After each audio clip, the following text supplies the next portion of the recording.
YouTube, is Buzzsaiyan here coming at you with another deck profile.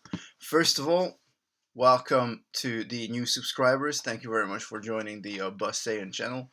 I hope you will enjoy the content that I posted in the past and also the upcoming stuff, which should also be equally amateurish. Today, guys, I got the Panda Twins at the back again, Perry and Presley. Hey guys, you okay? Yes, they are okay. I am, as promised some time ago, I am updating my Affinity deck profile today. A couple of little changes, some upgrades to the sideboard. I just wanted to ensure that it's captured on the channel, so let's jump right into it. Okie dokie. So, as I said, Modern Affinity deck.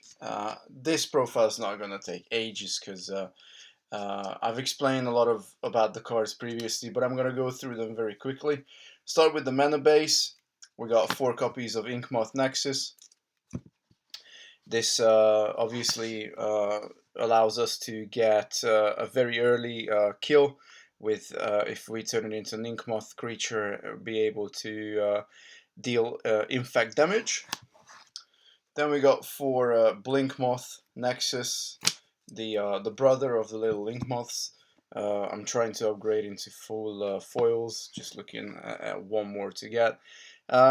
Additionally, obviously, this doesn't turn into an infect creature, but it still has the flying. It's still an artifact creature, which synergizes really well with what we're doing here. And also for one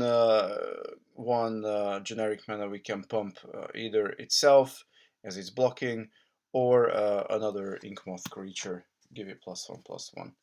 And obviously, this is a staple for any Affinity deck. The only artifact land that's not banned in Modern, of course, it being Darksteel Citadel. Again, it being indestructible can be quite useful, and of course, it adds to our artifact count. We got the 1 copy of Glimmer Void, and we got 3 copies of Spire of Industry, just to have access to colored mana. Although we don't need a lot in this deck, so there isn't a lot here.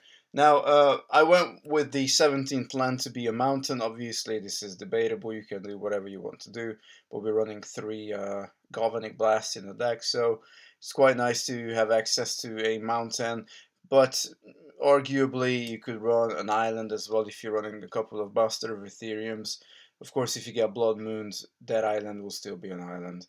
But I do love this. This was my first ever foil land that I got sometime around 2002, 2003.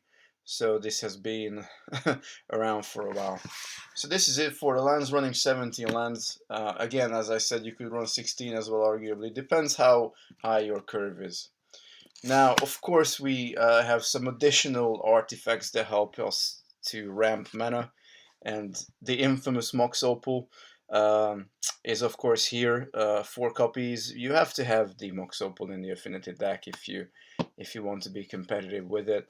Luckily, as I said previously, I managed to get this card where the price didn't exactly skyrocket yet. It was still expensive. It still is expensive. Will always be expensive. It's unfortunately what the Magic game is like. In a lot of the cases, cards are expensive to come by. And we have the second best artifact that gives us mana, Springleaf Drum. Obviously, tap an untap creature, you control have 1 mana, so whilst our creatures are waiting during Summoning Sickness, we can turn them into mana, which is pretty cool. Springleaf Drum does it for us. And we got a couple of Mem Knights here. Obviously, I went with the full art, which I just generally think the artwork looks better than on the usual Mirrodin one. Again, very easily we can ramp with these little creatures. They don't do a lot, but they are enablers. They help us to get where we want to get with this deck. And of course, the 4 of Ornithopter. Still 2 of them is a masterpiece. I would love to get the other 2 as well, but I'm in no haste whatsoever to get the Ornithopters into masterpiece copies. Then onto the 1-drops. We got 4 Signal Pest. this little guy uh, is very versatile. First of all, he can attack under the ensnaring bridge, and then we can instant move a cranial plating on him, or sacrifice Arcbound Ravager with the modular and get some decent damage. And even though it's only a one-shot thing, we can also take off the plating and put it back again when we attack again, so you can have some really excellent plays if you are up against an ensnaring bridge deck. And of course, this helps with the go wide strategy, giving all our other guys +1/+0 if he's attacking. And I absolutely love the promo artwork. It's very difficult to come by for some reason. So if you guys have a couple for sale, or 3 for sale is what I'm looking for, hit me up. We might be able to come to a deal, maybe trade. I got loads of cards around that I'm not currently using, or see what we can come up with deals wise. And then the Vol Scourge, which I consider to be a one drop, because almost always, obviously not all the time, but probably 9 times out of 10 you will drop him on turn 1 and just pay the 2 life cost. I absolutely love Vol Scourge though, and I think the artwork on this is better than on the promo. This is why I never went for the promo. But the fact that you have access to lifelink and it's a flyer as well, it's just a nice little card. I do like the Vol Scourge. Still, Signal Pest and Vol Scourge to a degree are enablers. Then we have one of the best cards in the deck, which is Arcbound Ravager. Very difficult to really be able to maximize the abilities of Arcbound Ravager if you don't have enough practice with the deck, because um, um, it's one of those cards that you really have to have a few miles behind your back with this deck to be able to see all the situations where you can use Arcbound Ravager. Mostly the players who pick up Affinity, they tend to think of Arcbound Ravager as an offensive card. Not necessarily. He's really good in defense as well. Super versatile. Again, I do absolutely love the Ravager. I would definitely say that the artwork on the Masterpiece card, it looks really nice, really nice. But I do like the Modern Masters artwork. I think it's probably one of my favorite. And I love the little mirror there that's gonna clearly be eaten in a second by the big old Arcbound Ravager there. Or maybe the little mirror is the Arcbound Ravager. No, it's this big thing here. And then definitely my favorite top end card is Plating. I just absolutely love this card.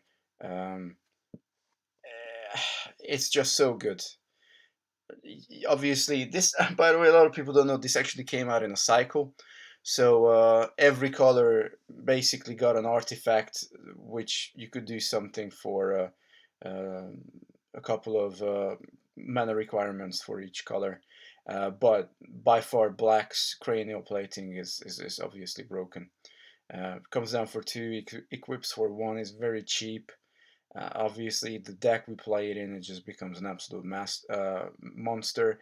And of course, the instant attachability is just a cherry on the top, which really makes this card so good. Then we got 4 Steel Overseers, and I would yet again say that I do like the artwork on this one, but the Masterpiece one is just really, really nice. Steel Overseer, however, excellent card. Really good with the go wide strategy. But also it's probably the first target that you are going to get shut down once you play it, because if this guy goes out of control, he will win you the game, obviously, with a few more guys, little guys, the 0 drops, the man lands being around, he will just absolutely logarithmically almost logarithmically increase the power of your board state. So excellent card, love the Overseer, and there is nothing better than dropping Overseer on turn 1, obviously. If you can do that with the Opal, you should always try and do it. Then down to the top end, we got 2 copies of Etched Champion. Again, not a lot of explanation needs to go into him. Obviously a 3 drop, and as long as you have 3 or more artifacts, but he counts into that 3, he has protection from all colors. So most decks really struggle with Etched Champion. Some decks obviously have some nice removals that can obviously take care of him, like Wretched Bomb or um, engineered explosives. Obviously, anything that doesn't have a color can still deal with that champion, but still rules out so much removal from the game if you have the ability to keep that metalcraft going.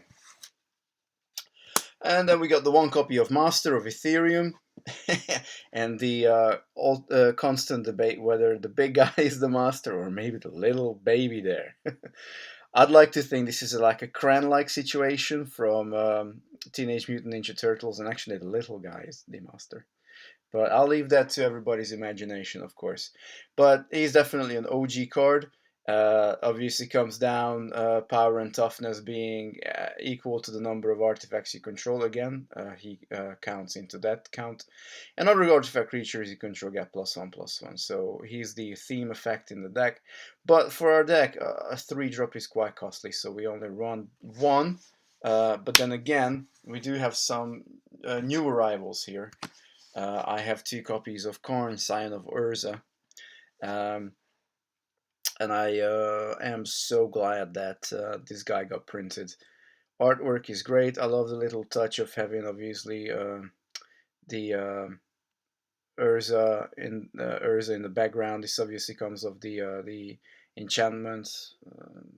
Can't remember which one it is, but let me know in the comment which card this artwork is on. I think, is it the Antiquities War? I think it's the Antiquities War. Anyway, if I'm not right, or if I am right, just please leave a comment below that whether I am right or not. So anyway, a +1 ability, which basically allows you to draw a card, and that's something that Affinity has been seriously needing for a while.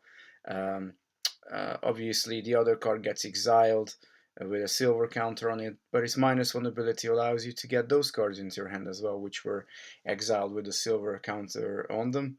And the -2 ability, which a lot of the times is the first ability used, dropping a 0/0 colorless construct, which gets +1/+1 for each artifact you control. Now, that comes down as an artifact creature, so obviously, worst case, it will be a 1/1, but I can assure you it's probably never going to be a 1/1.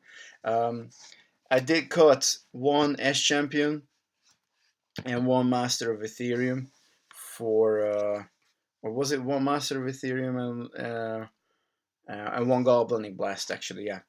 I cut one Master and one Galvanic Blast for the sake of the 2 Karns.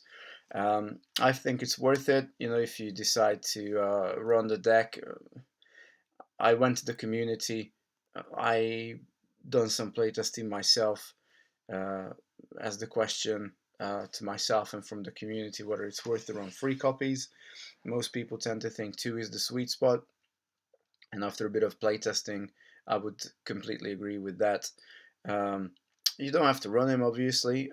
Some people don't like to run him, but just because he's a 4 cost, a lot of the times he can actually come down on turn 3 if you have a Springleaf Drum or you have a Mox Opal, potentially both.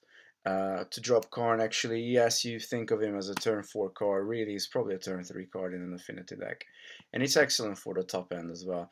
One of the primary reasons why I run 17 lands, because I've been one of the advocates of actually running 16 lands, because you got another 4 Mox Opals, you got another 4 Springleaf Drums, and if you just count them as maybe 2 Springleaf Drum equaling 1 land, you still have, and Mox Opal as well, with 16 lands you still run another 8 artifact enablers that will give you roughly 20 land counts if you do the Saffron Olive calculation, which he's done in a video a few months ago or maybe last year. And then just to round up with some help, obviously, that we have in the deck, we have a Welding Jar. It's a really good card. Again, it's basically a very good defense against removal. If you have Welding Jar around, then it's always very useful to have. It's the best that we can do artifact wise to save our guys. Plus, it's a 0-drop, so a lot of people didn't run Welding Jar back in the days. They used to run 3 copies of Memnite, but I think Welding Jar is definitely a good alternative, even though it degenerates just ever so slightly your ratio of being able to Springleaf Drum. on turn 1, but you know, you still, obviously the big enabler would be Mox Opal, and this will help you with Mox Opal activation. And then we got 3 copies of Galvanic Blast, which again is a no-brainer. 2 damage to target creature or player, but most of the time it's actually 4 damage to target creature or player. If we have 3 artifacts, again, most of the time we will have 3 artifacts, and for 1 red mana, that is basically the best removal you're gonna get burn-wise in an Affinity deck. Now, to the sideboard, again, I've done a couple of changes, and the sideboard of these decks is always shifting. So this is one of the reasons why I don't normally show sideboards, but in this case, for the sake of completion, I am going to show my sideboard. So I got 1 S champion here, just for the grindy games. Again, if you end up with a deck who only has colored remove, S champion is absolutely brilliant. Against the Stony Silence decks, primarily, and Ensnaring Bridge decks as well, Ether Grid is an excellent card. You are basically pinging by tapping 2 of your untapped creatures, untapped artifacts. Sorry, 1/2 creature or player. I've seen a couple of games online. I think it was Zernak who used Ether Grid once, and he pinged like 5-6 damage through the course of the game with Ether Grid, which is, it's well worth for 3 mana. Then we got 2 Ancient Grudge, primarily against the Mirror, but again it can come in against KCI, Eggs, whatever that you end up playing against. Anything that has vital artifacts. You got 2 copies of Ancient Grudge, obviously with the flashback cost. It just becomes even so much better. We got 2 Whip Flare here, which is primarily against token strategies, and if you come across your usual token strategies, what am I talking about here? Lingering Souls, the Pyromancer guy who brings down the elementals. I can't remember his name off the top of my head. Young Pyromancer, Young Peasy. What else? Bitter Blossom, or anything basically that drops down a lot of token creatures, 1/1s, 2/2s, 1/2s, 2/1s. Whip Flare is absolutely brilliant. Doesn't hurt our guys, but it certainly sweeps the board enough for us to get through. Then I got 1 Rule of Law. That's because I hate I hate Storm. I really don't like Storm. Not in Modern, I don't like Storm, so I have Rule of Law to screw with them. Got 2 Rest in Peace, and this is all sorts of, there's always so many decks around that obviously draw the graveyard in as a resource, and I can't blame them. They are fun decks to play with, not very complicated in my opinion. Also just bring stuff back from your graveyard. Not to I'm not saying anything bad about those decks. I have a deck as well that relies on the graveyard a little bit, but certainly Rest in Peace is a good card to have out and deal with them for a cheap cost. Then we got 1 Dismember. Maybe not the best removal, but it's certainly a good removal. It's not obviously it's dishing out -5/-5 effectively for 4 life and 1 colorless mana. So if I need some additional removal, then I want to have a Dismember around to be able to deal with certain stuffs. Then I got 2 Thoughtseize. The reason why this is in different sleeves is because it's actually decked in another deck, so I have to remember to take it out, put it back in. But looking to our opponent's hand is always vital. And then I opted for 2 Spell Pierce. A lot of people tend to run the Stubborn Denial, but you're not guaranteed to have a 4 drop down. And I'd rather just have it have definite access to counter magic, which is very cheap. And it's just so satisfying to play a Spell Pierce against a Planeswalker when they tap out. It's just like the best feeling ever. Honestly, guys, the best feeling ever. So this is it. This is my updated Affinity deck profile. I hope you guys enjoy it. Again, thank you for the new subscribers. Say hi to the Panda Bears. Hi. And yeah, don't forget to like, share, and subscribe. I'm gonna be going away on holiday soon, so there will be no videos out for a while. Don't you worry, because once I'm back, I'm gonna have loads of stuff uploaded, so that might be a bombardment of coming back with new videos going into the autumn period, saying goodbye to summer. The content's still gonna come at you guys, so I hope you enjoy. I also hope you enjoy the versatility of the channel. I'm kind of like the guy who doesn't really like to just constantly focus on one card game, hence why I have so much different content out. Some people like different stuff, so obviously I get more views on the Dragon Ball Super videos, for example. I get almost nothing on the old school Bandai CCG, but I'm not doing it for the views, guys. I'm doing it for you, and I'm doing it to keep some of the card games alive and just get information out to you guys. So, anyway, peace out, YouTube. Buzzsaiyan signing out.